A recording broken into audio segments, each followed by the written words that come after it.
If you're following a keto or low carb diet and lifestyle, and you need more protein, and you love sweet treats, boy, do I have a treat for you. Welcome to the Keto Baking Mechanic. Here we create, tweak, and enhance keto and low carb breads and baked goods. Be sure to like the video, subscribe, and don't forget to hit that notification button so you can be informed when I have other videos coming down the pike. Keto chocolate pistachio covered biscotti at 1.5 net carbs and 13 grams of protein. It's a little powerhouse dessert package that I love to enjoy after dinner. Actually, I make these regularly for my husband and I because it gives us that little bit of sweetness at the end of a meal and we're getting that extra protein. Let's get started. Okay, we're going to start by adding our wet ingredients. First, our eggs.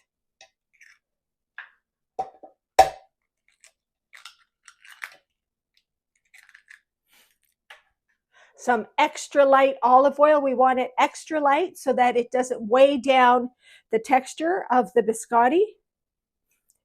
And some almond extract. Let's blend this up. This video is brought to you by Sinless Sourdough, where ancient art meets low-carb science. I own Sinless Sourdough. I produce a line of global heritage low-carb dehydrated sourdough starters. They are authentic sourdough, scientifically validated, and you bring them to life with low-carb ingredients. When you purchase the starter, shipping is included. It's Canadian, $19.99 Canadian, and it's shipped to your door. And then with the starter, you get your you get your starter guide sent to you in the mail, along with a variety of keto low-carb sourdough discard recipes. And it teaches you how to bring it to life so that you can use this every day in your keto low-carb sourdough baking. Okay, we're going to put our wet ingredients aside and we're going to add our dry ingredients to the bowl. First, we're going to add almond flour. You do not have to sift it because we're going to mix it up with the unsweetened protein whey isolate or isolate. Our granular white sugar substitute sweetener. You want white so that it resembles the white sugar in traditional Italian biscotti. Salt. Little bit of baking powder. Okay, let's add our wet ingredients into the dry mix. Get all that egg in there. Do I want to leave anything out? We're going to pull this into a dough. It seems crumbly, but just give it a little bit of time. The moisture will kick in and it'll pull it all together. It's a beautiful dough. Okay, now I'm going to add the almond slivers. I've added a glove so that I could do this by hand and pull it all together.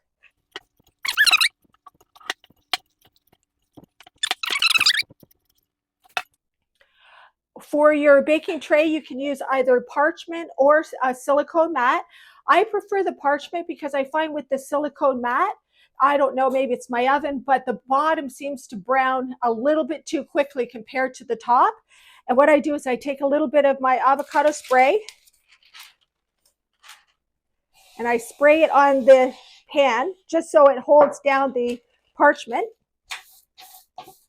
And then I add a little bit more spray to the parchment just to make sure our biscotti doesn't stick.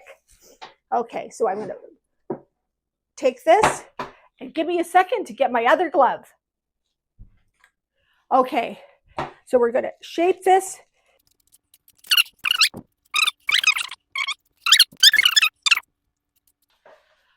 Okay, so here's our rectangle, and we're going to bake this for 12 to 15 minutes at 350 degrees Fahrenheit, 180 Celsius, until it's a light golden color.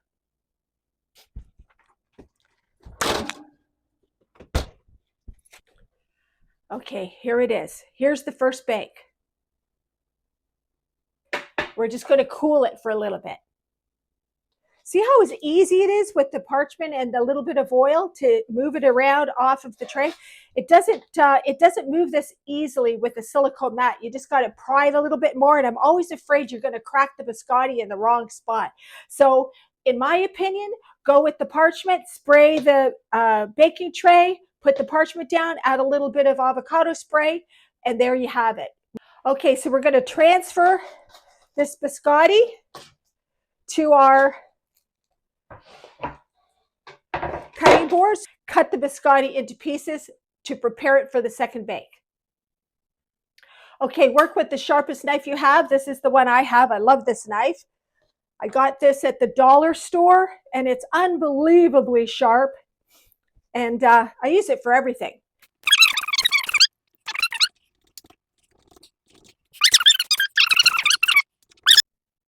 Here's our tray. So I'm just going to take the pieces and put them on the tray. And what we're going to do is we're going to bake a total for about 10 minutes, 10 to 12 minutes. And at about minute 5 or 6, you're going to flip them over. Look at these beauties. Oh my goodness. Oh, I can't wait to have one of these with a decaf coffee this evening. Maybe even a decaf cappuccino. I just like to put these up against the wall so that it gets that side. Okay, let's bake them for a second time.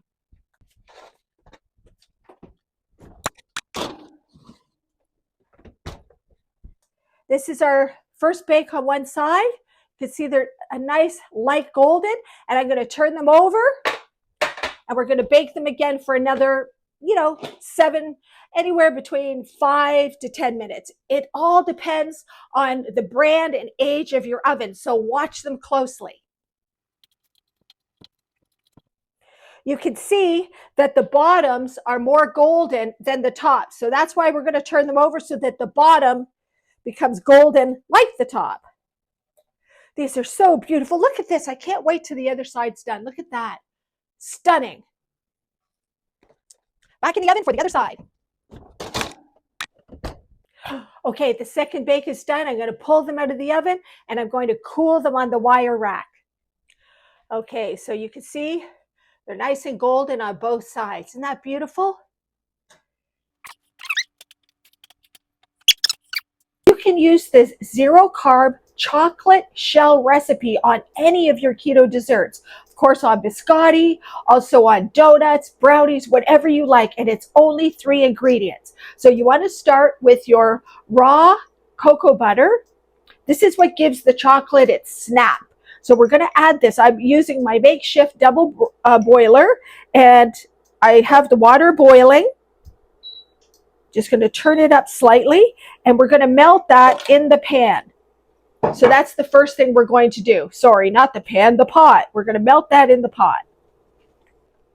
With your water boiling slightly, you want to just melt this cocoa butter down to a liquid. Okay, now that the cocoa butter is melted, we're going to add in our powdered sweetener. This is a powdered fruit sweetener, and you just want to add it in and keep stirring until it dissolves into the cocoa butter.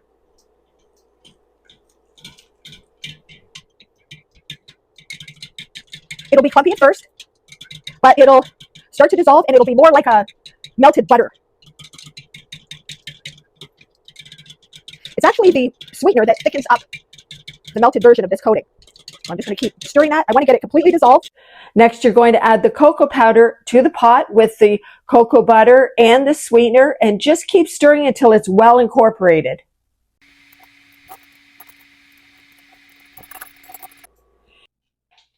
So you can see that I've laid the biscotti out on a cookie sheet with a wire rack, and I put the ends of the biscotti, which don't balance very well, in the little crevice here so that they stand up straight so we can put the chocolate sauce on them as well. So I just use a little spoon, and I just drizzle the tops. So we add the coating and some nuts. Okay, so now I'm going to put these little babies in the refrigerator so that they can harden. So I'm going to taste this biscotti.